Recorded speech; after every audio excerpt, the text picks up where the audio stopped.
I knew something was wrong the moment my son slid that neat blue folder across my kitchen table and said, too softly, "Sign it, Mom. It's just for medical papers." People don't lower their voices unless they're hiding something. And my Gavin. He only spoke that gently when he wanted something he had no right to ask for. The folder stopped near my teacup, the steam rising as if trying to warn me away. I was still in my house dress, the one with faded yellow flowers. My hands smelled faintly of dish soap, ordinary things, safe things. But this folder, no, it didn't belong in an ordinary morning. I pushed my glasses up the bridge of my nose and opened it. The first page had a title, but printed so faintly it looked like someone had tried to erase it. The next pages were copies, all black and white, with long paragraphs that wrapped around like they were trying to hide their true meaning in their own tales. I'd seen enough papers in my life to know when something was being concealed. My husband, God rest him, used to say, "Millie, anything worth signing can be read without squinting." But here I was, squinting. Gavin stood by the fridge, pretending to check expiry dates on things he never cared about. He wasn't even looking at me. That told me more than any of the pages in that folder. "What's this for?" I asked quietly. He sighed, the kind of sigh that says, "Please don't start, Mom. It's routine. Medical updates, insurance stuff. You're not getting any younger and they like everything current." "They," I repeated. "Who's they?" "Just programs, benefits." He waved his hand like he was shooing away a fly. "It's all to make things easier for you." "For me?" People love saying things are for you when they're anything but. There were 4 signature lines at the end. 4. For medical papers. I ran my finger over the spaces meant for my name. My hand didn't tremble, not then. I've always been steady when the moment called for it. But my breath did catch, just a little, when I reached the last page and realized someone had folded the corner down on purpose as if to draw my eye away from the paragraph above it. "You didn't read it?" I asked. "No need," he said too fast. "It's standard. Everyone signs these now." I closed the folder. Not gently. "You know," I said, "when your father brought papers home, he always sat down and read them with me line by line." Gavin finally turned. His jaw tightened. "Mom, can we not do this? I don't have all day."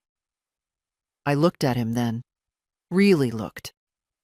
The creases around his mouth that came from displeasure, not laughter. The impatience in his fingers tapping against the fridge door. The way he kept his coat on, as if ready to run before I could ask anything he didn't want to answer. "Why today?" I asked. He shrugged.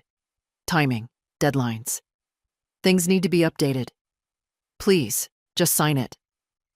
There was no softness in his eyes, no concern, no warmth. And that, more than the folder or the faint titles or the 4 signature lines, made something inside me go still, like a pond freezing over. I didn't argue. Didn't ask anything else. At 74, you learn that silence is its own kind of answer. I simply placed the folder back where he'd put it, pushed it gently across the table toward him, and folded my hands. "I'll think about it," I said. He blinked, surprised. My son expects me to agree quickly, quietly, gratefully. He forgets I wasn't born old. "You don't need to think." "I'll think," I repeated, and that was the end of it. His mouth tightened, but he nodded. Took the folder. Left without finishing the tea I'd made for him. The door closed harder than it needed to. When the house grew still again, I sat alone at the table. The steam from my cup had faded. The chair he'd sat in still held the shape of someone who had already made decisions about my life without asking if I wanted any part in them. I knew then, this wasn't over. Not by a long mile. The morning after Gavin brought those papers, I moved slower than usual. Not because of age, though my knees did their usual complaining, but because the house felt different, as if it were listening, as if it too had heard something it didn't like. I made my way through the kitchen, touching surfaces out of habit. The counter nicked from years of chopping onions, the cupboard door my husband once mended with 2 long screws. I know every inch of this place. I've cleaned it, repaired it, protected it. And yet yesterday, for the first time, the house felt like it wasn't entirely mine anymore. Strange how a single folder can do that. I opened the back door and stepped onto the porch. The air was cool, carrying the smell of damp earth. Mrs. Calder's old beagle barked across the yard, the same bark he's had for as long as I can remember. More wheeze than sound. I raised a hand to her. She waved back, her movements slow, careful. "You're up early," she called. "A bad night's sleep," I said. She didn't pry. That's something about old women. We don't interrogate each other's pain. We recognize it by the way someone stands, the way someone holds a mug, the pauses between words. We just nod and let the person keep their dignity. I shuffled back inside, made myself oatmeal, and ate half of it before stopping. My eyes kept drifting to the spot on the table where the folder had rested. It was clean now, wiped down, but I could still see it there. That neat blue cover, those pages pretending to be harmless. When my husband was alive, he handled papers. I handled everything else. But after he died, I learned to read contracts well enough. I had to. Funeral homes love to slip in fees. Doctors love disclaimers. Insurance companies love small print. And I've lived long enough to know, when someone says, "Don't worry about the details," you start worrying. By 10 o'clock, I'd cleaned the kitchen twice, watered the 2 plants that didn't need watering, and reorganized the same drawer 3 times. Old nerves return in strange forms. Finally, I sat down, pulled the teapot closer, and admitted to myself what was really gnawing at me. It wasn't the papers, not truly. It was how easily my son had expected me to sign. I raised that boy. I carried him when he was feverish, sat through his sulking years when he slammed every door in the house. I worked double shifts when his father got sick, just so he could have the shoes he wanted, the ones with that ridiculous logo. I never once asked for anything back, not even gratitude. Parents don't, not really. But yesterday, something ugly flashed behind his eyes. Impatience, yes, but more than that, ownership. As if my life were something he'd already counted, arranged, planned. I didn't want to think that. Mothers always try to think better of their children, even when all evidence points elsewhere. A soft knock sounded on the door. I froze. For a moment I thought it was Gavin, back again, folder in hand, ready to push harder.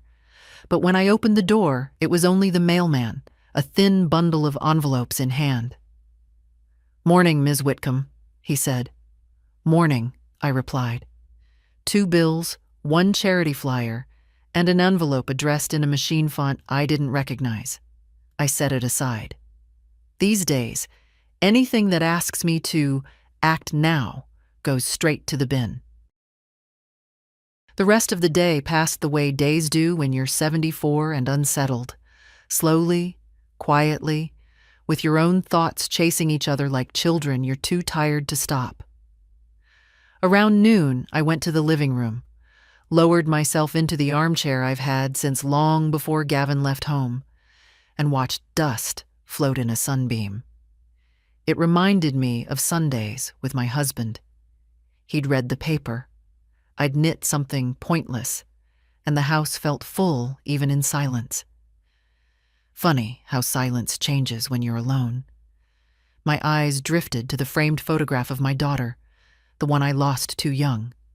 Her boy, my grandson, looks so much like her. Maybe that's why he visits. Maybe he sees something familiar in me. Or maybe he just has a kind heart. Not everyone does. You learn that after 70. As the afternoon dipped into evening, my mind circled back again and again to the folder. The faint print, the multiple signature lines, the rushed explanations. A thought crept in, uncomfortable, unwelcome, but persistent. If those papers were harmless, why did my son avoid meeting my eyes? The kettle clicked off, steam fogging the small kitchen window. I poured myself tea, held the warm cup between my palms, and tried to steady my breathing. Nothing about yesterday was normal, and nothing in that folder was for my benefit. Not really. I didn't know what I would do next. But I knew one thing with absolute clarity. I wasn't signing a single page I didn't understand.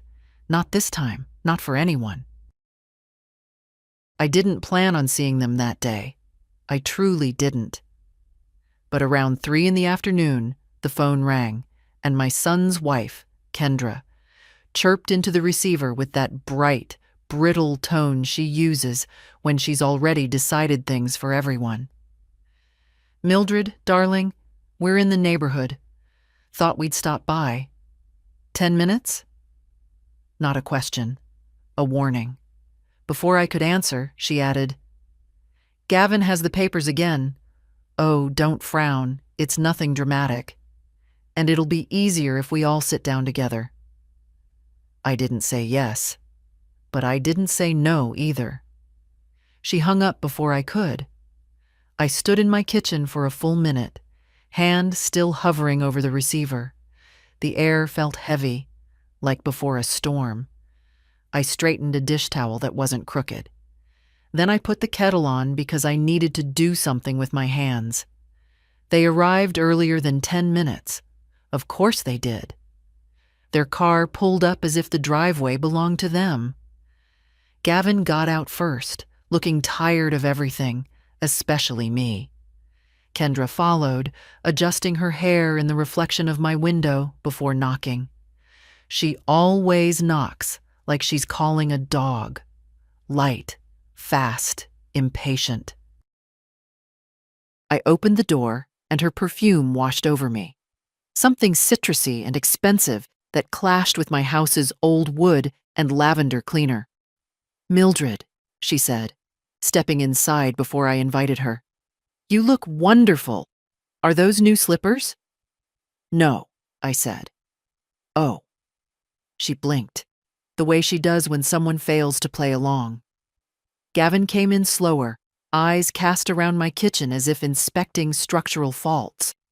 The blue folder was under his arm again, slightly thicker this time. I noticed. I notice everything now. "Mom," he said, nodding. He didn't call me Mom yesterday. Yesterday I was just someone who needed to hurry up and sign. I gestured toward the table.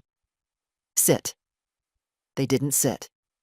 Instead, Kendra marched straight to the spot where I'd placed a plate of oatmeal cookies, the ones she always pretends to like. "Oh, sweets, lovely," she said, taking one and holding it like a prop. Gavin pulled out a chair, but remained standing, fingertips pressing the back of it. "Mom, let's just clear this up. You worried too much yesterday." "I didn't worry," I replied. "I read." Kendra laughed. Loud, careless. "Mildred, come on.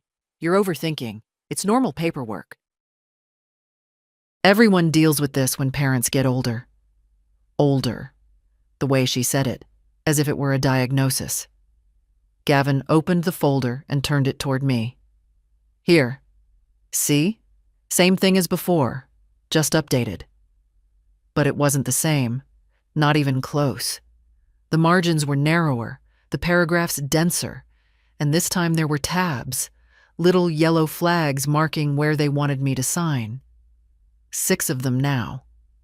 Yesterday, there were 4. Kendra circled the table, placing a hand lightly on my shoulder. She always touches me when she wants control. It's all about making things easier for you, Mildred. If anything happens, God forbid, we'll be able to handle medical decisions, insurance, the house. The house? I repeated. She blinked. Too fast. Well, yes, temporarily. Just until you're settled. If you needed more help at some point. I'm not unsettled, I said. No, of course not, she rushed. We're just preparing. Preparing. That word slid into the room like a cold draft.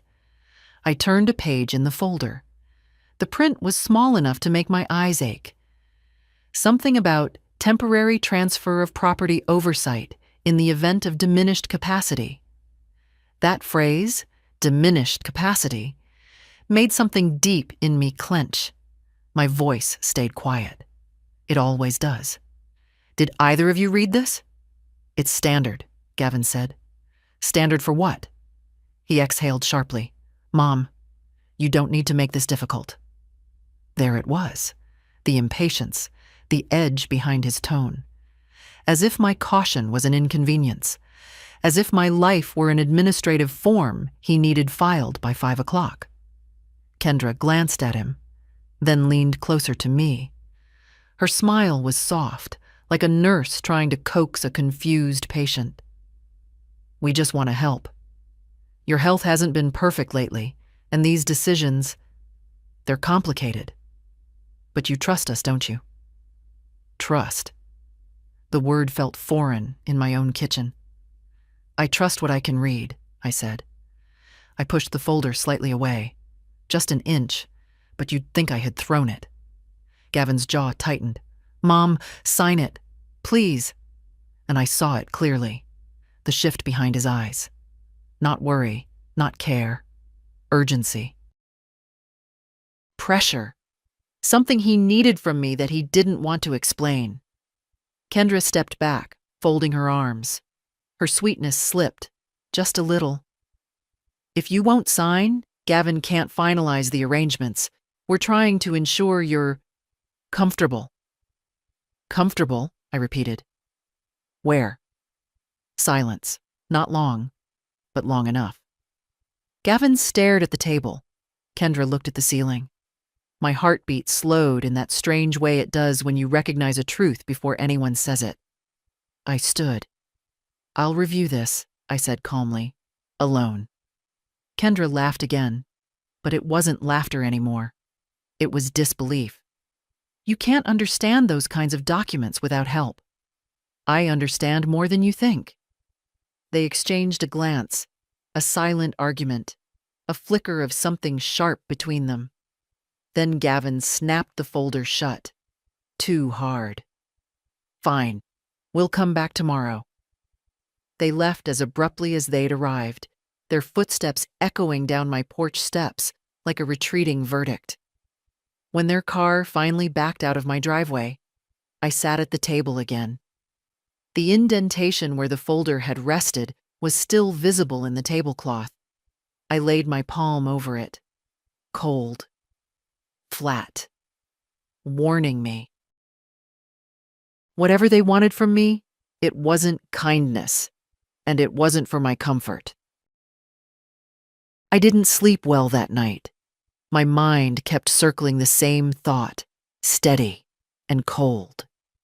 If they were so determined to get my signature, the papers weren't for my benefit. And if they weren't for my benefit, then someone else stood to gain quite a lot. By morning, I had made myself a promise. A small one, whispered into the steam of my teacup. I will not be tricked in my own old age. I may bend, but I do not break. Still, promises don't settle paperwork, and there was something I needed to check. I dressed slowly, choosing the warmer cardigan, the one my husband used to say made me look sturdier than I feel. My knees were stiff, but my purpose wasn't. I took my purse, locked the door, and walked to the bus stop. The cold air cleared my thoughts more than any night's rest could. The bank was 3 stops away, a plain little building with tired windows and a flag that never quite caught the wind. I had been going there for more than 40 years. They'd seen me deposit my first paycheck, and my husband's last. Inside, the air smelled of paper, toner, and old carpet. A young receptionist smiled at me, too politely, the way young people smile when they're not sure if you'll understand things. "Good morning," I said. "I need to speak to someone about my accounts, my regular clerk, if possible." Her eyes brightened slightly with recognition. "Of course, Ms. Whitcomb. Let me see if Mr. Daly is available." He was. He always is. A quiet man with a square jaw and that odd combination of confidence and caution you find only in people who've handled other people's money for too long. He stood when he saw me. "Good to see you. Please, have a seat. What can I help you with?" I sat, smoothing my cardigan. "I have a simple question. I'd like to know if there are any automatic transactions coming out of my accounts that I did not set up myself." Mr. Daly's eyebrows lifted slightly, not in surprise, more in curiosity. "All right, let me check." He typed for a while, the screen reflecting in his glasses. I watched his expression shift, subtly. But I've lived long enough to notice the small things. "Ms. Whitcomb," he said, clearing his throat, "there are 4 recurring authorizations connected to your checking account. They've been active for 19 months. 19? I repeated. Months? Yes. Set up through digital signatures. I stared at him. Digital signatures? I don't use digital signatures. I can barely open my own email. He removed his glasses, folded them carefully, a gesture that made my stomach tighten. I understand. But they're listed as approved under your name. What kind of transactions? He turned the monitor slightly toward me. 2 monthly transfers to a joint account belonging to your son, Gavin. 1 quarterly payment to a medical insurance provider listed under his home address. And 1 ongoing authorization for a supplemental care management service. Supplemental what? It's a third-party service used for coordinating care for older adults, often associated with long-term planning facilities. The room tilted slightly. Not much, but enough to make the carpet ripple under my gaze. "Are you saying," I asked slowly, "that my son has been receiving money from my account every month without me knowing?" Mr. Daly hesitated. That was my answer. "Ms. Whitcomb," he said gently, "I cannot speak to intent, but the authorizations are active and substantial." "How substantial?" He named a number. My breath stopped, not from the amount, though that alone was enough to make my heart squeeze, but from the realization that came with it. They hadn't just brought me papers to sign. They'd been treating my life as their resource for a long time already. I folded my hands in my lap. They looked older than usual, maybe because they were shaking. "Can I revoke these authorizations?" I asked. "Of course. You have full control. But you'll need to sign a cancellation form here at the branch." He handed me a pen. A simple black pen. But it felt strangely heavy. "Ms. Whitcomb," he added quietly, "if I may, it's wise of you to review these things. Many people your age don't." I looked at him, not offended, just tired. I haven't lived 74 years to start being careless now. I signed slowly, making each stroke deliberate. Revoked. Cancelled. mine again. When it was done, Mr. Daly printed a confirmation sheet. I folded it neatly into my purse, as if it were something fragile. Walking back to the bus stop, I felt cold despite the sun. My house, my savings, my decisions, all of them had been quietly slipping into someone else's hands. My own son's hands. People think betrayal comes like a storm, loud, violent, obvious. But no. Sometimes it comes as a soft nudge across the table, a blue folder, a voice saying, "Sign it, Mom." At home, I hung my cardigan on the chair and stood still in my quiet kitchen. The clock ticked steadily. The refrigerator hummed. Everything looked the same, but nothing was the same. My son thought I wouldn't notice. He thought age made me blind. He's about to learn otherwise. When I got home from the bank, the house felt too quiet, like it was waiting for something to happen. I set my purse on the counter and sank into the chair by the window. My legs ached from the walk, but it wasn't the kind of pain you rest away. It was the kind that comes from realizing the ground under you isn't as solid as you thought. I don't know how long I sat there, but the creak of the front gate finally stirred me. Only one person opens it that gently. Jonas. He doesn't rush inside like his mother used to. He takes his time, respectful of the old hinges. Then a soft knock. "Grandma? It's me." I opened the door, and there he stood, tall, awkward, wearing that same earnest expression I always loved. 19 is a strange age, the body nearly grown, the heart still soft. "I brought you something," he said, lifting a bag. "Groceries. I passed the market." Groceries? From a boy who barely has enough for textbooks. My throat tightened. "You didn't have to, sweetheart." "I know," he grinned, "but I wanted to." He stepped into the kitchen, placing the bag on the table like it was something delicate. Fresh apples, bread, a jar of the honey he knows I like.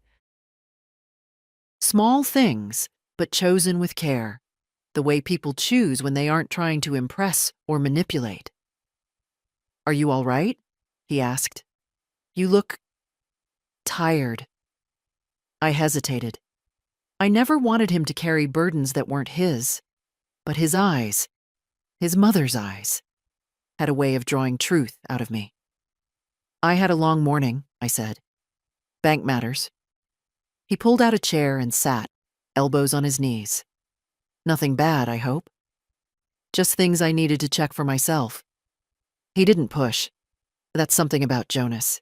He leaves silence open, like a door you can walk through only if you want to. For a moment, we just sat there. Him tapping the table quietly, me watching the steam rise from the kettle I'd forgotten to turn off.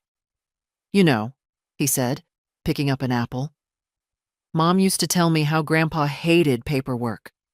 Said it was invented to confuse decent people." That's exactly what he used to say. I smiled despite myself. He'd glare at every contract like it had insulted him personally. Jonas laughed, soft, warm, and something loosened in my chest. This boy reminded me of the days before all the disappointment settled in. He looked around the kitchen, then back at me. "Grandma, has my uncle been bothering you about anything?" Direct, unexpected, but not rude. "What makes you ask that?" "He called my mom yesterday," Jonas said. "She seemed off. And today he called me too, asking if I'd been to see you, like he was checking up on something." I blinked. Gavin hadn't spoken to Jonas in months, not unless he needed to borrow a ladder. "What did he say?" I asked. "He asked if you'd been confused lately, if I'd noticed anything strange about you." Jonas paused. I told him no, because it's not true. My fingers tightened around the edge of the table. Confused. That word again. Kendra had said it yesterday, too, in that gentle, dangerous tone. Jonas watched my face, then leaned forward. Grandma, whatever's going on, you know I'm on your side, right? His side. My side. Funny how those words feel different depending on who says them. I reached out and touched his hand. I know, sweetheart. He didn't ask for details. Didn't try to fix anything. Just stayed a while longer, talking about school, about a professor who reminded him of his grandfather. Normal things. Kind things. When he finally stood to leave, he hugged me tighter than usual. Call me if you need anything, he said quietly. After he left, I stood at the window, watching him walk down the path. He didn't look back. Not because he didn't care, but because he trusted I was watching. And I was. When the gate clicked shut, I felt something shift inside me. A new kind of steadiness, not anger, not fear. Simply this. Someone still saw me, not as a burden, not as an inconvenience, as a person. And that meant I wasn't as alone as I thought. They came back sooner than I expected. I was still finishing the dishes from lunch when I heard the crunch of tires on my gravel driveway. Not the neighbor's old sedan. No, this was the sound of Gavin's too large SUV, the one he bought last year when he complained he couldn't afford to help me fix the back fence. I wiped my hands on a towel and stayed where I was. Let them knock. Some things deserve a pause, a sharp rap on the door, then another, faster, like impatience disguised as politeness. Mom, it's us, Gavin called. Us. That meant trouble. I opened the door just wide enough. He was holding the blue folder again, only now it was thicker, swollen like something overstuffed and dishonest. Kendra stood beside him with that strained smile she wears like a mask too tight for her face. We really need to go over this today, Gavin said, pushing the folder forward as if offering a peace treaty he didn't intend to honor. I told you, I replied. I'm reviewing it. That was yesterday, he said. His voice had lost the softness entirely. We've updated everything. It's clearer now. Clearer. They love that word when they've hidden something deeper. Kendra stepped in with her syrupy tone. We simplified the pages, Mildred, to make it easier for you. For me, I said, though my voice didn't rise. How kind.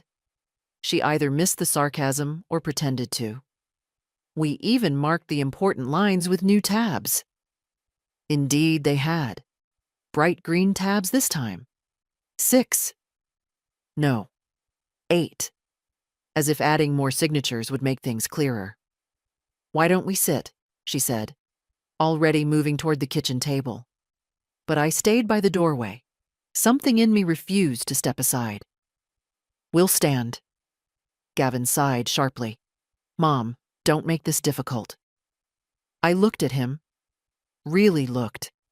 Not as a mother who yearns for the boy she raised, but as a woman evaluating the intentions of another adult. His jaw was too tight. His eyes kept shifting toward the folder like a gambler guarding his last chips. What's changed? I asked. Kendra blinked. Excuse me? You said the papers were the same. Then you said you simplified them, but now there are more signature lines. So, which is it? Gavin pressed his lips together. The lawyer said we needed to include some additional forms. What lawyer? Our family lawyer, Kendra answered quickly. You don't know him. That's convenient, I murmured. She bristled. Mildred, this is all standard. Standard for placing someone in long-term care? I asked. Their silence was brief, but long enough. Kendra recovered first. No one is putting you anywhere. It's just planning. Responsible planning. I let out a slow breath. Planning for what? For the future, Gavin said. His tone was flat, impatient. Look, these decisions need to be made now, before something happens. Before you lose track of things. There it was. The real reason, spoken aloud at last. Lose track, I repeated. You know what I mean, he said. You've been forgetting things. I forgot nothing, I replied. Not one thing, including what you authorized from my bank account. The color drained from his face. Kendra straightened, her voice tightening. You misunderstood. I understood perfectly. Digital signatures under my name, recurring transfers, insurance payments for your household, care management fees, 19 months' worth. Gavin took a step toward me, folder in hand. Mom, listen. No, I said. You listen. He froze. Not because I raised my voice, I didn't. I've learned in my 74 years that quiet words travel farther. You expect me to sign papers you won't explain? Papers that change every time you bring them? Papers connected to a lawyer I've never met. And you expect me to believe this is for my comfort? Kendra's cheeks flushed. We're trying to make your life easier. You're alone, Mildred. That house is too much. You shouldn't be handling things on your own. I've handled things on my own longer than either of you have been alive, I said. Gavin exhaled sharply. Mom, we need this. We need you to cooperate. There it was. Not help you, not support you. They needed something from me, something big. What happens if I don't sign? I asked. They exchanged another glance, quicker this time, anxious. Kendra stepped forward. It would delay everything. Everything, I echoed. Gavin rubbed his temples. Mom, please, stop digging into this. Sign the form so we can finalize arrangements. Arrangements. Another word they used like a blanket to hide something sharp underneath. I took the folder from his hand. Not because I intended to sign, but because I wanted him to see I wasn't afraid of it. I'll review it, I said. You said that already, Gavin snapped. And I'll say it again until I understand every line. He opened his mouth, then closed it. His foot tapped once against the floor. A tell I knew since he was 3 years old, the one he had when he was caught in a lie. Finally, he said, We'll come back tomorrow. And just like that, they left. Walking down my steps with the confidence of people who believe the matter is only temporarily delayed. I watched them go, that thick folder pressed against my chest. Tomorrow they would return. And tomorrow I would have answers they wouldn't expect. Because tomorrow, I wouldn't be reviewing these papers alone. I didn't sleep at all that night. The house creaked, the wind scratched at the gutters, and every sound felt like a reminder. They're coming back tomorrow. They would arrive with that swollen folder, with their gentle lies, with their urgency disguised as concern. I couldn't face that folder alone again. Not another time. So in the morning, after washing my face with water cold enough to wake the dead, I put on my warmest coat, slipped the folder into my bag, and walked out the door before fear could suggest I stay home. It wasn't far to the community legal clinic, just 4 blocks, though each one felt longer than the last. My breath came out in little puffs, trailing behind me like thoughts I didn't have time to catch. The clinic sat between a pawn shop and a barber that hadn't changed its sign since the 70s. The building looked tired, but the sign on the door, Free Legal Aid for Seniors, felt like a lifeline. Inside, the waiting room was quiet. A young woman at the desk offered a polite smile. Do you have an appointment? No, I said, clutching my bag, but I need someone to look at some documents. Of course. Let me check who's available, I waited, listening to a clock tick on the wall. Each tick sounded like a countdown to something I wasn't ready for. Minutes passed before a man in his late 60s stepped into the room. Tall, gray-haired, with eyes that looked like they'd seen everything and judged none of it. "Ms. Whitcomb?" he asked. "Yes. I'm Mr. Lambert. Come with me." His office smelled faintly of old books and ink. He gestured to a chair, and I sat, pulling the folder from my bag as if it might bite. "What would you like me to look at?" he asked. I opened it to the first page, smoothing the creased edges. "My son wants me to sign these. He says they're medical papers." Mr. Lambert's eyes flicked to the pages, then back to me, then to the folder again. "Let's have a look, shall we?" He adjusted his glasses and began reading. Not quickly. Not with the dismissive confidence of someone who'd already made up his mind. No. He read like a man familiar with traps. The longer he read, the stiller he became. When he finally lifted his head, something in his expression had changed. The warmth was still there, but behind it was steel. "Ms. Whitcomb," he said carefully, "may I ask, did your son explain these documents to you?" "He explained nothing," I replied. "Just said they were routine." "They are not routine." His tone was gentle but firm, not in the slightest. I folded my hands in my lap to keep them from trembling. "Tell me plainly, what are they?" He tapped the top page. "This first section grants your son durable power of attorney, full control over your finances, assets, and legal decisions." My throat tightened. He turned to the next. "This one allows him to place you in a care facility of his choosing, without requiring your explicit consent at the time." My breath stilled. "The third authorizes temporary transfer of property management, which in practice means your home could be sold or refinanced without you signing a thing." He flipped to the last page, tapping the green tab. "And this final signature? It confirms that you acknowledge all of the above and waive the right to dispute decisions made on your behalf." For a moment, the room was utterly silent. Even the clock seemed to stop ticking. I stared at the papers. Those tiny letters, those polite phrases, those clean margins, all pretending to be benign. They were wolves wearing hospital gowns. "My son said it was to make things easier," I whispered. Mr. Lambert's voice softened. "Easier for whom?" I swallowed hard.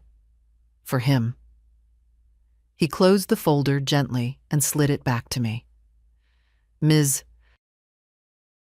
Whitcomb, if you had signed these, you would have lost control of your home, your savings, and your freedom. All of it. You would be vulnerable. Vulnerable." The word sat heavy on my chest, but underneath the heaviness, something else began to grow. Not anger, not yet. Clarity. "What should I do?" I asked. He folded his hands.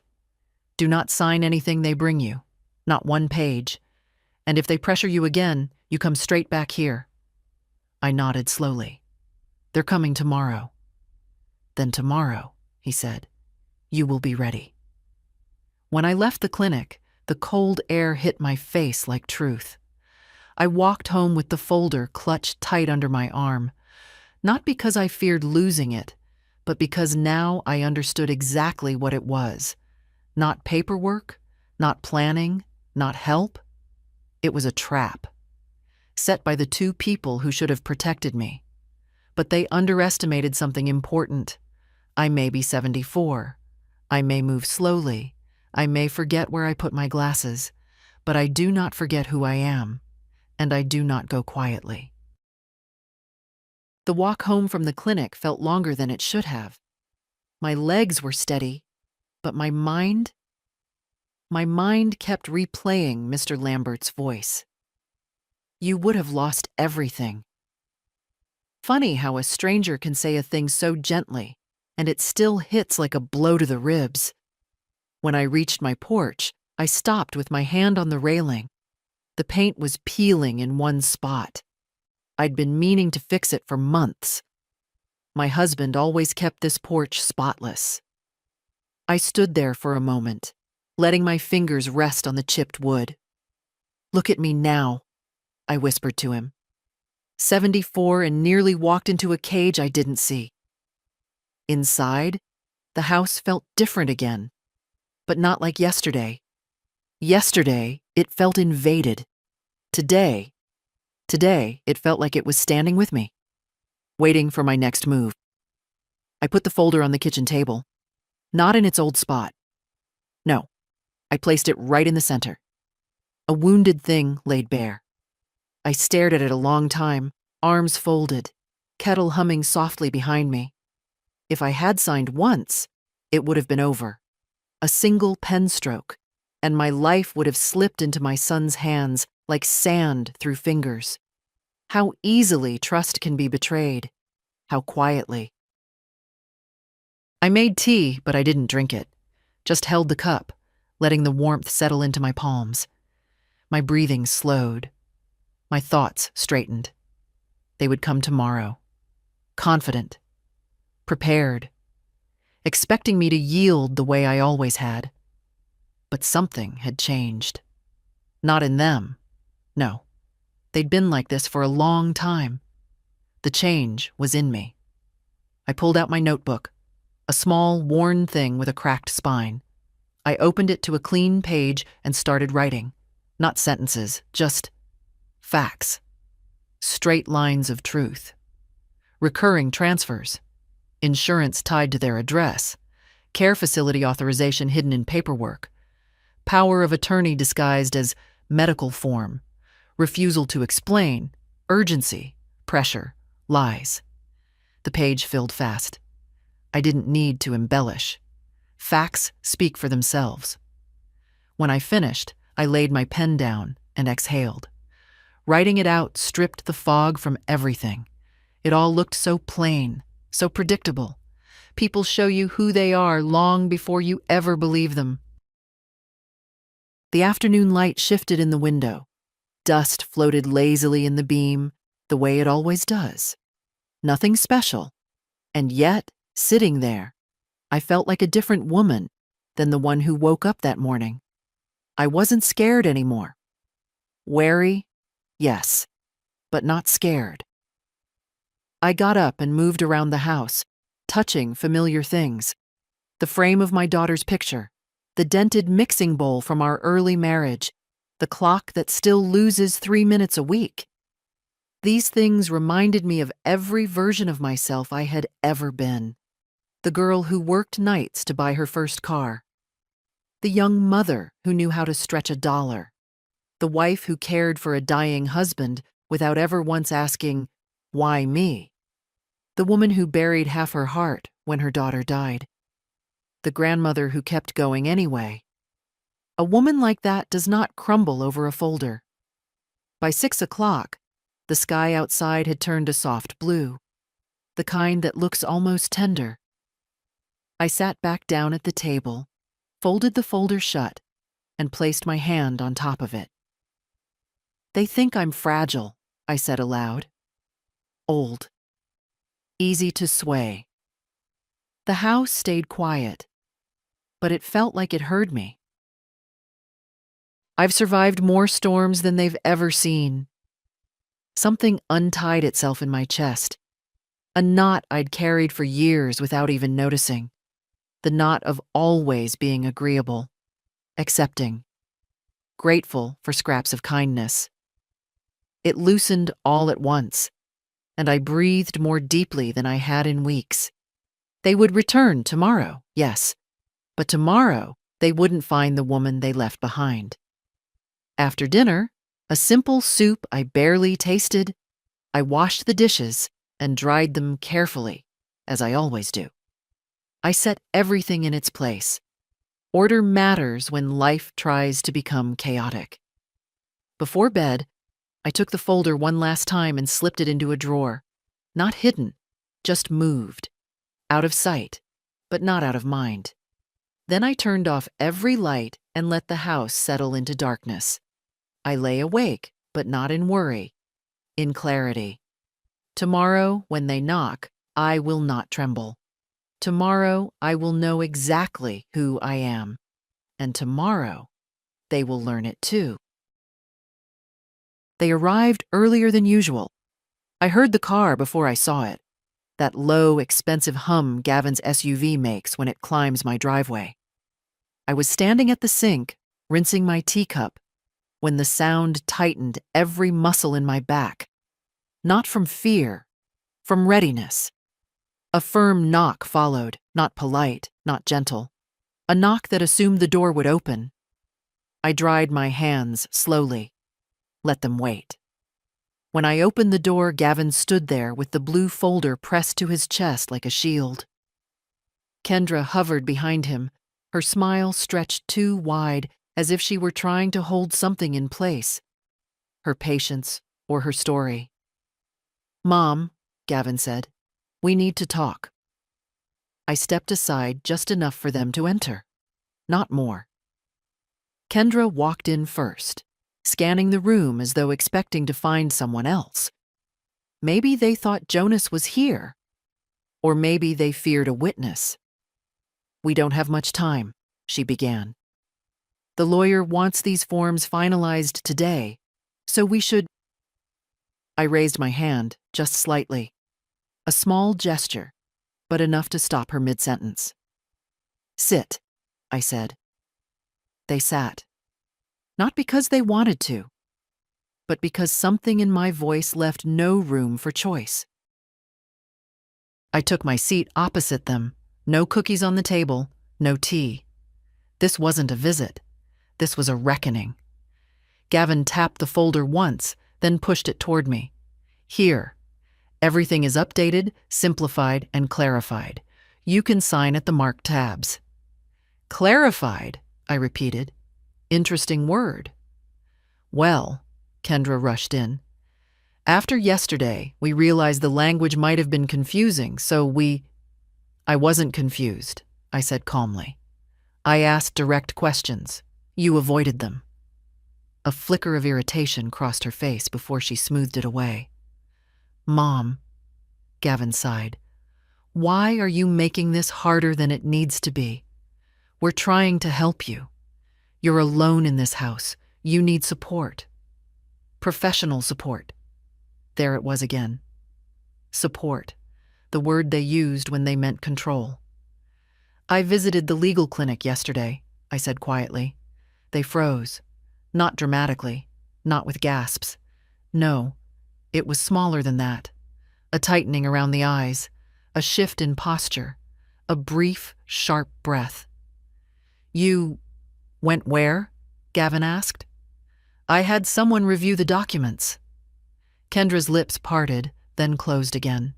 She looked at Gavin, waiting for him to speak first.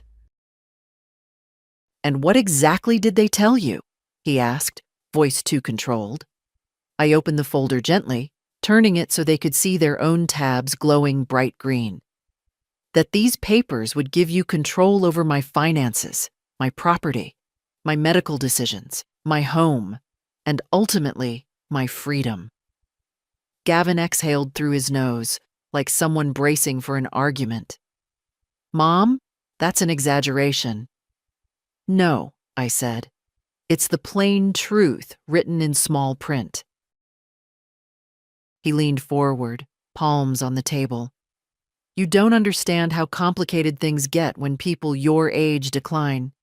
It's better to put things in place now, before it's too late. We're trying to protect you." I didn't blink. "From what? Myself?" Kendra shook her head quickly. No, of course not. We just worry." "You worry?" I said, soft but sharp. "Then why didn't you worry when the roof leaked for 3 months? When I had my episode last winter and sat alone in the emergency room? When I stopped driving and no one even noticed?" Silence. For the first time, real silence. Kendra stared at her hands. Gavin stared at me, jaw tightening, a muscle twitching near his temple. I revoked the bank transfers, I added. His head jerked up. You did what? I canceled every authorization, every signature you arranged, every payment taken in my name. For a moment, his composure cracked. Not enough for an outburst. He's too controlled for that. But enough that I could see the truth underneath. This wasn't about care. This was about loss. His loss, not mine. You shouldn't have done that, he muttered. Why? I asked. Did you need the money more than I did? He looked away. That was answer enough. I closed the folder and folded my hands over it. You brought me papers that could have erased my voice from my own life, and you expected me to sign because I am old, because I move slowly, because you think age makes a person blind. Gavin's face tightened. That's not fair. No, I said. Fair would have been honesty. Kendra finally spoke, her voice thin. So, what happens now? I took a breath, steady, grounded. What happens now, I said, is that I do not sign anything I don't understand, and you do not bring documents into my home without explaining them fully. Gavin opened his mouth to argue, then shut it again. His shoulders dropped. Not in acceptance, but in defeat laced with anger. We'll talk later, he said stiffly, rising from the chair. No, I replied, standing too. We'll talk when you come with truth instead of tabs. He hesitated in the doorway, as if waiting for me to soften. Then he left. Kendra followed, offering a thin, brittle "take care" that dissolved before it reached the porch. When the door closed, I stood there for a long time, hands pressed against the cool wood. My heart wasn't shaking. My breath wasn't short. I felt steady. For the first time in years, I felt entirely my own. After they left, I didn't sit down right away. I walked through the house slowly, touching the backs of chairs, the edge of the hallway table, the frame of the mirror near the door. Not because I needed support, but because the house had become something like a witness, and I needed to feel it around me. I wasn't angry. Not anymore. Something inside me had settled into a clear, steady place, a place where decisions come without trembling. So the next morning, before the sun had fully risen, I called Mr. Lambert. I'd like to come in, I said. Of course, he replied. Bring your documents. I didn't bring the documents they wanted me to sign. I brought something else. My notebook with the list of facts, my will from years ago, and the savings statements I'd guarded like relics. Then I dressed carefully, not fancy, just neat, dignified. A woman who knows what she's doing. The walk to the clinic felt lighter than the day before. The sky was a pale gray, the kind that promises nothing dramatic. Perfect weather for quiet decisions. Mr. Lambert greeted me at the door. His office looked the same, calm, steady, in no rush. I'd like to make some changes, I said, taking my seat. To your will? He asked. To everything, I answered. He didn't show surprise. Good lawyers don't. He simply folded his hands and waited. So I told him. Not dramatically, just clearly. About the transfers I had canceled, about the pressure, about the papers disguised as help, about how long I had been giving things away without realizing I'd been training my own son to expect more and more of what didn't belong to him. I want a new plan, I said finally. One that protects me. And your home? He asked. Yes, I said. Especially my home. It took time. More time than I expected. He explained every term, every clause, every implication. And I listened, not as an old woman who needs guidance, but as a person reclaiming her boundaries. Together we drafted a revocation of all existing powers of attorney, a legal notice that no financial decisions could be made on my behalf without my direct presence, a protective designation that restricted any sale or refinancing of my home, and a new inheritance structure. This last one, I took my time with. My son would expect something. My daughter had expected nothing, and she had left me a boy who visited with groceries and never asked for a cent. I want the house placed in a living trust, I said. For whom? For Jonas, I replied, steady. With protections until he's older, and with the condition that I remain here until the end of my life. Mr. Lambert nodded slowly. And your son? I looked out the window. A truck passed, rumbling low. When it faded, I said, he receives what respect he has earned. Which is? Nothing, I said quietly. There was no triumph in it, no bitterness, just truth spoken aloud. By midday, the paperwork was prepared, neat, clean, unambiguous. Every line explained, every consequence clear. I signed slowly, my hand steady, my breath even. When it was done, Mr. Lambert placed the folder in front of me, not the blue one from my son, but a plain brown one with my own name written on the tab. You're protected now, he said. Protected.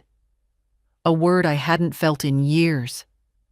I held the folder against my chest as I walked home. Not like a shield, more like something earned. The house greeted me with its usual quiet. I set the brown folder in the center of the table. Tomorrow, or the next day, they would come again. And when they did, I wouldn't need anger or fear. I would have the truth, and the law, and myself. For the first time in a long time, that was enough. They didn't come the next day. I thought they might. Anger has a way of speeding people up. But no. Silence. A long, stretched silence, the kind that usually comes before a difficult phone call. Instead, they arrived on the third day, just after noon. I saw the SUV through the window, crawling up the drive like something reluctant to face the truth waiting inside. I didn't stand to greet them. I sat at the table with my hands folded, the brown folder resting beside me like a quiet companion. The knock came. Then the door opened before I could answer. Gavin always did assume a certain ownership of this house. Mom, he said sharply, we need to finish what we started. Kendra followed him in, her face pale under her makeup. She clutched that blue folder, thinner today. Perhaps they'd removed the boldest clause, or perhaps they thought I'd softened. Let's not drag this out, Gavin said, pulling out a chair and sitting directly across from me. He set the blue folder on the table with a thud. We simplified everything. There's nothing confusing now. I didn't look at their folder. Instead, I slid my chair in slightly, letting the quiet stretch between us. Before we discuss anything, I said, I want you to tell me the truth. Why the urgency? Why all this pressure? Gavin's jaw tightened. Because it's needed. That's why. Needed for whom? I asked. For all of us, he snapped. You're making things harder than necessary. You think we want to deal with this? We don't. But you're not getting younger, and someone has to be responsible. Responsible. A word used by people unwilling to say what they really mean. I see, I murmured. Kendra leaned forward, her voice too bright. We just want everything in place, Mildred, so we aren't scrambling later. Please, sign the forms. It's the sensible thing. There it was again, that well-shaped plea. Practiced, polished, empty. I reached out slowly, lifting the blue folder. Their eyes followed the motion hungrily, convinced perhaps that they'd worn me down. But instead of opening their folder, I set it gently aside and placed my hand on the brown one. "This," I said quietly, "is what I will be signing." Gavin frowned. "What is that?" "My documents," I said. "Prepared with a lawyer, in my presence." Explained line by line. Kendra shifted, color draining from her face. "Mildred, what did he convince you to do?" "Nothing," I replied. I asked. He answered. I understood, that's all. Gavin leaned forward, voice low and sharp.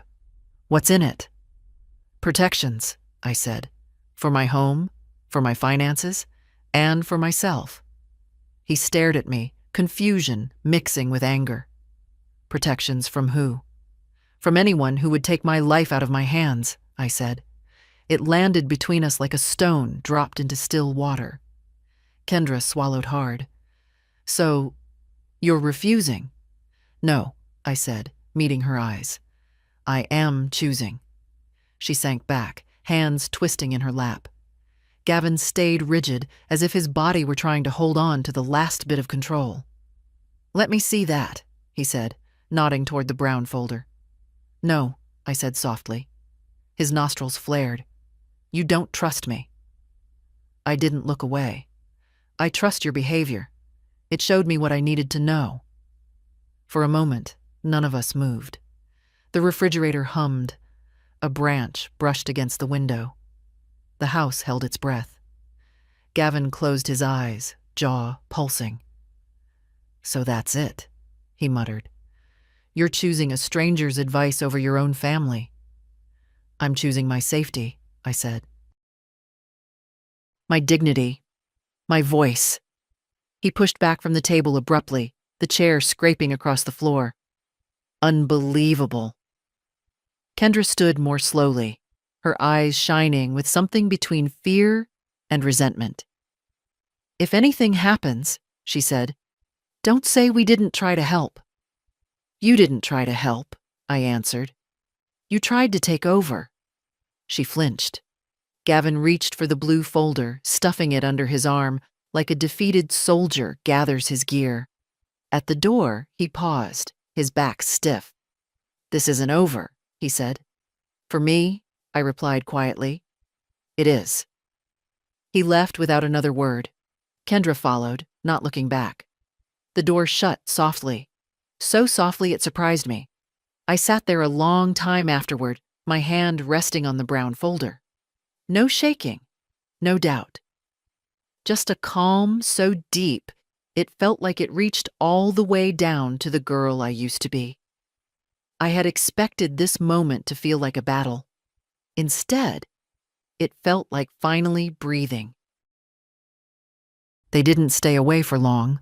I knew they wouldn't. People don't abandon what they believe they're entitled to. And my son, he believed many things about me, about this house, about what the future should look like. For him, not for me. 2 days passed in a strange stillness. No calls, no knocks, just an absence thick enough to notice. I used the time well, organizing papers, labeling folders, placing copies of everything in the drawer where I keep important things. I moved slowly, but not uncertainly. There's a difference. On the third evening, as the sun dipped low and cast long shadows across my kitchen, I heard the gate click open. Firm steps on the path. Only one set this time. Gavin.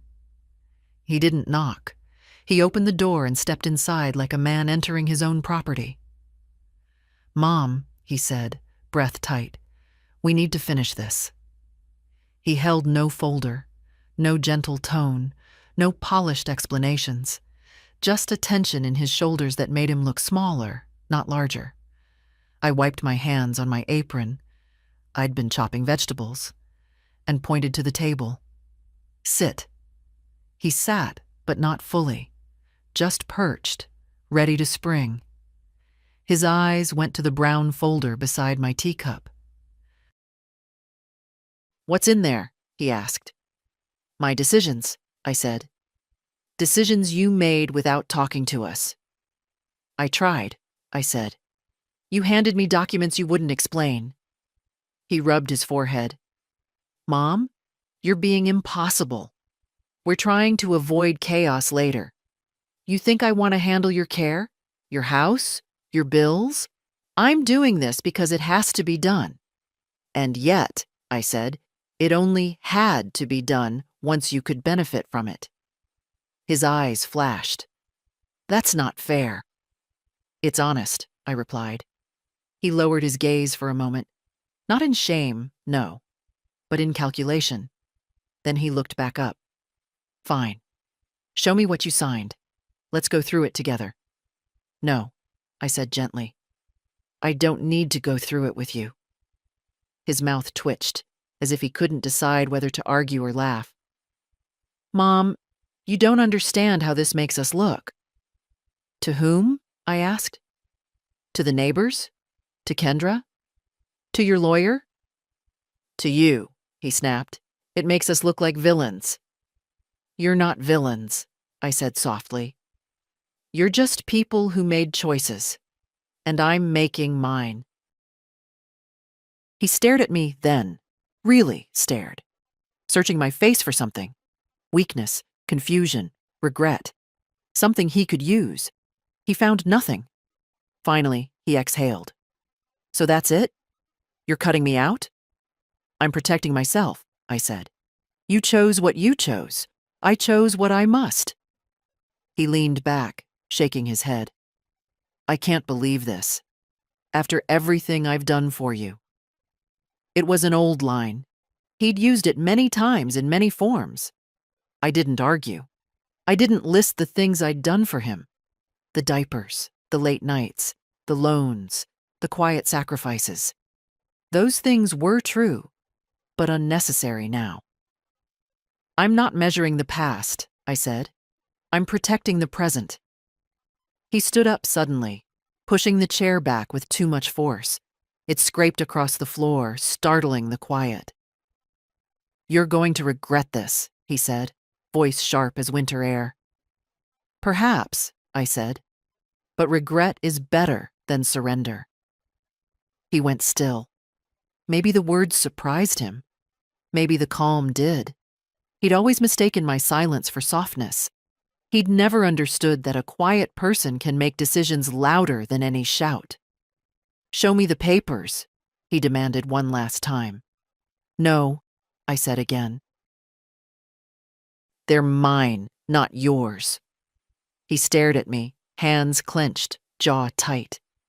I saw the boy he used to be, the one who threw tantrums when he didn't get what he wanted. But now the stakes were different. Higher. He wasn't losing a toy. He was losing control. He turned without another word and walked to the door. Before leaving, he paused, hand on the frame. "When things fall apart," he said, "don't expect me to fix them." "I'm not asking you to," I replied. He left, the door shutting with a heavy thud. The kind that tries to declare an ending. But endings don't happen with slammed doors.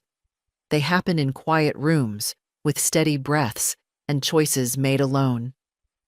I sat back down, resting my hand on the brown folder. No trembling, no doubt, only truth. And truth, once spoken, doesn't unspeak itself. The next morning was strangely bright. Too bright, as if the sun hadn't been told what kind of week it was stepping into. I sat at the kitchen table with my tea, watching the light crawl slowly across the floorboards. The house always wakes slowly, like an old friend stretching after a long sleep. I needed that calm before whatever would come next. I didn't have to wait long. Just after 10, tires crunched on the driveway again. Not rushed this time. Slow. Controlled. I recognized the cadence. Gavin's attempt at entering a conversation he'd already lost. I didn't stand. I didn't brace myself. I simply folded my hands and watched the front door. He didn't knock. He came in like before, but he didn't move with the same confidence. There was a stiffness in his shoulders, a tightness in his jaw that had nothing to do with anger and everything to do with fear. He stood across from me, not sitting this time. "Mom," he began, "we need to talk." "You've said that many times," I replied. He exhaled hard. "This isn't about the papers anymore." That, at least, was honest. "What is it about?" I asked. He hesitated. I could see him choosing his words, shaping them in his mind, polishing them in the way people do when they're about to lie or confess. I wasn't sure which way he'd lean. "People will think I did something wrong," he finally said, "if they hear you changed everything." "So this is about appearance," I said. "No," he snapped. Then softer. "It's not only that. I thought we had an understanding, that I was the one who'd handle things when the time came." "You assumed," I said gently. "Assumptions aren't promises." He looked away, hands on his hips. "I was trying, Mom. Maybe not perfectly, but I was trying." "You were trying to arrange my life without me," I said. "That isn't care. That's control." He flinched, just slightly. I could see him struggling between anger and something else he hadn't let himself feel in years. Maybe guilt. Maybe the realization that he'd walked too far down a road he didn't know how to back out of. "Mom," he said, quieter now, "it wasn't supposed to get like this. That's because you didn't expect me to push back." He didn't argue. That, more than anything, told me he knew I was right. I leaned back in my chair. I wasn't trying to tower over him. I couldn't even if I wanted to. But there's a certain weight that comes with age and experience and survival. It fills a room without raising its voice. "You're angry," I said, "and maybe embarrassed. Those things pass. But hear me now. I won't be managed, not by you, not by anyone." He swallowed hard. "I just wanted to secure things for later." "I already secured things," I said, nodding toward the brown folder. "Legally, with clarity, with dignity, and without deception." His eyes followed the folder as if it were a locked door he didn't have the key to. "And Jonas?" he asked suddenly. "Is that who you replaced me with?" I didn't look away. "I didn't replace you. I simply stopped pretending that being my son meant you understood what was best for me." He didn't shout. He didn't pace. He just stood there, shoulders tense, mouth tight, looking somehow both older and younger than he had in years. When he spoke again, his voice had dropped. "So that's it. You made your choices." "I did," I said. "And you made yours long before I made mine." He ran a hand through his hair. "You know, I never meant to hurt you." "I know," I said. "But harm doesn't require intent. It only requires action." Those words stayed between us. Heavy, honest, necessary. Finally, he exhaled and stepped back. For the first time in days, he didn't try to reach for anything, not the folder, not the table, not control, just the doorknob. He paused before leaving. "I don't know what you expect from me now," he said. "Nothing," I replied softly. "For the first time, truly nothing." He nodded once, stiff, uncertain. Then opened the door and walked out into the bright morning. When the silence returned, it didn't feel hostile or empty. It felt earned. I stayed at the table, breathing slowly, my hand resting near the brown folder but not touching it. I didn't need to. The decisions were made, the boundaries set. The storm passed. What remained was steady ground. Mine. The days after Gavin's visit moved quietly, like dust settling after a room has been shaken. Nothing dramatic happened. No slammed doors, no urgent knocks, no blue folders left like traps on my table. Just stillness. And it suited me. For the first time in a long while, I woke up without bracing myself. No tightening in my chest. No wondering what they'd demand next. The house felt lighter too, as if it finally exhaled with me.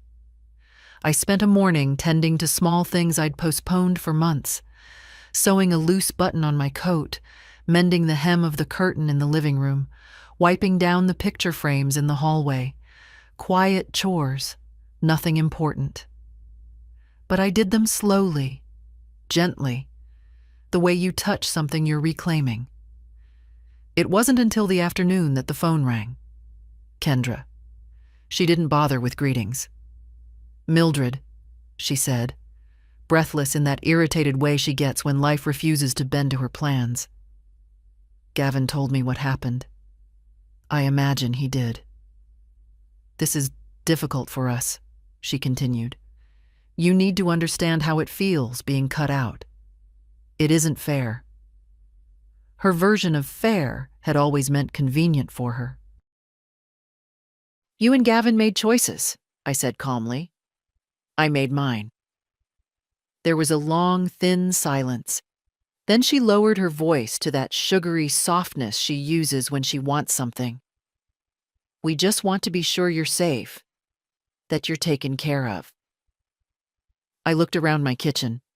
The sunlight on the counter, the teacup drying by the sink, the vase of flowers Jonas brought 2 days ago.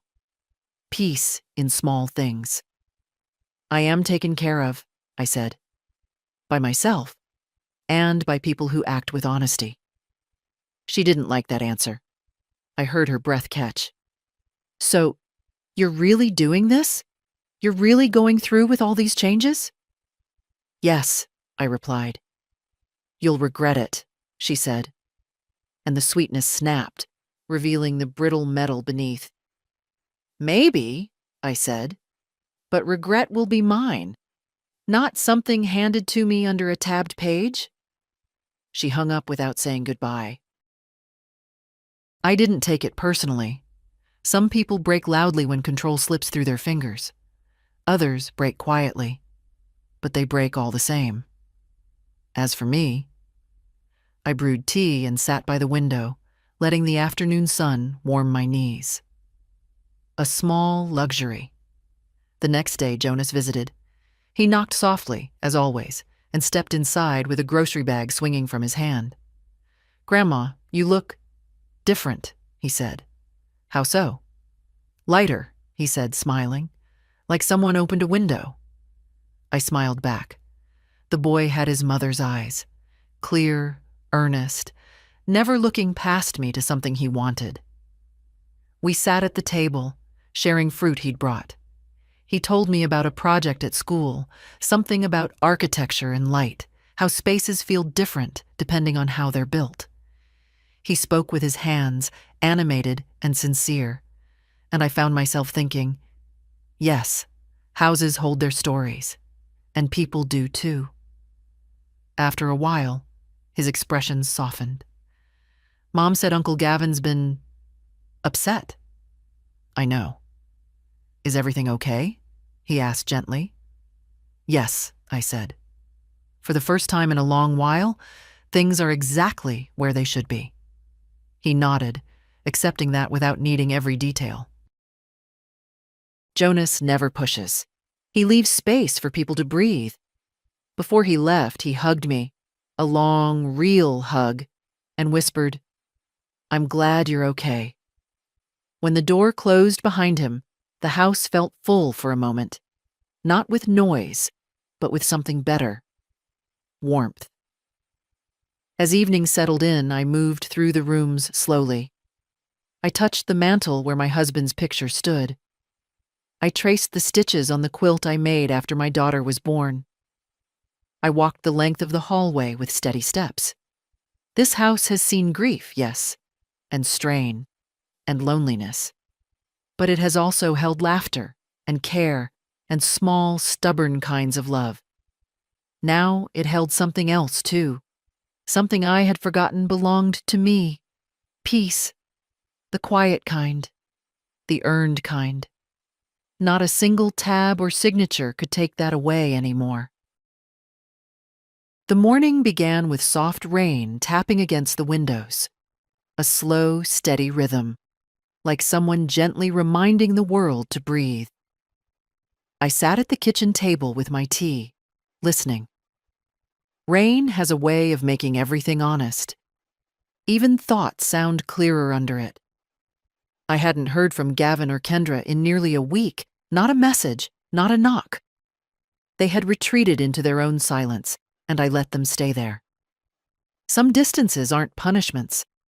They're boundaries, and boundaries can be merciful things. I spent the morning writing small notes to myself. What to buy at the market, who to call about repairing the gutter, a reminder to check the smoke alarm batteries. Mundane tasks. But they felt like something bigger, proof that my days were still my own. Around noon, the gate clicked open. I knew that sound. Jonas walked up the path with careful steps, as if unwilling to disturb the wet earth. He carried nothing this time, no groceries, no books, just himself. "Grandma?" he called softly. "I'm in the kitchen," I replied. He stepped inside, shaking droplets from his hair. "I just came to see how you're doing." "I'm all right," I said. And it was true. He sat across from me, elbows on the table in that easy way of his. "Mom said things have been tense." "They were," I said, "but storms pass, even family ones." He nodded thoughtfully, as if weighing that truth. "Do you need anything? Help with bills? Shopping? Repairs?" So many offers. All simple, all sincere. He asked them without expecting a reward. "I'm managing," I said. "But thank you." He smiled a little. "I worry about you sometimes." "That's natural," I said. "But don't let worry steal your own years. You have a whole life ahead of you." He looked down, fiddling with a crumb on the table. "Uncle Gavin thinks you shut him out." "I didn't," I answered. He stepped back when he tried to step too far in. Jonas gave a quiet hum of understanding. After a moment, I reached for the brown folder on the counter. I brought it to the table, opened it, and pulled out a single key on a small ring, the key to the safe in my bedroom. I placed it in front of him. His eyes widened. "Grandma, what's this?" "A responsibility," I said. "Not a gift, and not a burden." I don't. I raised my hand gently. "It's not for now. Not for years. Just something to keep safe. I've put documents inside. Instructions, protections, things meant to keep you from being caught in a storm like the one I just weathered." He swallowed, emotion flickering across his face. "You trust me that much?" he whispered. "I trust your nature," I said. "And your kindness. Kindness matters more than blood, more than age, more than history." He looked at the key for a long moment, then closed his hand around it. "I won't let you down." "I know." We sat in quiet companionship for a while, listening to the rain soften against the roof. No tension, no fear, just a shared peace, rare, earned, and deeply felt. When he finally stood to leave, he hugged me gently, carefully, like someone holding something precious. And when the door closed behind him, the house stayed warm. I walked through the rooms slowly, my home, my decisions, my life. Not perfect, not easy, but still mine, fully mine. I touched the frame of my husband's photograph, then the one of my daughter. "I did all right," I murmured to them, not gracefully, but firmly. In the living room window, the rain eased into a thin mist. The world looked softer, washed clean. Maybe I did too. Growing older doesn't mean fading. Sometimes it means sharpening into someone who finally refuses to apologize for existing. I made myself a fresh cup of tea, sat down, and let the quiet settle deep. I wasn't triumphant. I wasn't victorious. I was simply steady. And steady, at my age, feels like freedom.